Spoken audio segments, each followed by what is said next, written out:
Hey guys, it's Sergio and Sheila. And we are the Sergio and Sheila Real Estate Group, your Dallas luxury experts, coming soon to a closing near you. That's right. Hey guys, welcome to the channel. If it's your first time to the channel and you enjoy watching home tours and learning all things real estate, we would like to personally invite you to our YouTube family by subscribing. So please make sure to subscribe down below. All right guys, today we're in a very cool spot in Dallas. We're only 5 minutes away from uptown Dallas. We're 10 minutes away from downtown Dallas and a 3-minute drive to Highland Park Village.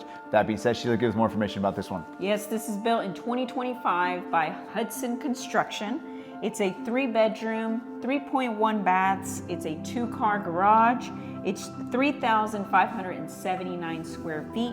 It's currently listed at $1,950,000, which is $545 price per square foot. And it's sitting on a 0.16 acre lot, which is roughly 7,100 square feet. Fantastic. Thank you, Sheila, for that information. This house is a single family attached, aka duplex, right in the middle of all the action here in Dallas. Also, I want to remind you guys, if you're looking to buy or sell here in the Dallas area, you want to partner with True Luxury Agents, well, that's Sheila and I. You get 2 agents instead of 1, and we're also partnered with the #1 luxury broker in town. That being said, let's go check out the property. Enjoy the music and enjoy the tour.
Well, there you have it, guys. Hope you enjoyed the tour. Down below, we have more information about the property. And if you're interested in viewing the property, please make sure to reach out to us. Hey, perhaps you're interested in selling your house for top dollar in today's market? Well, we can help you with all your buyer or seller needs. All you need to do is schedule a consultation call by clicking on one of the links down below. Please like, comment, and subscribe. It really helps with the channel. And as always, remember to follow us on Instagram at Sergio and Sheila. Thank you so much for watching. See you guys next time.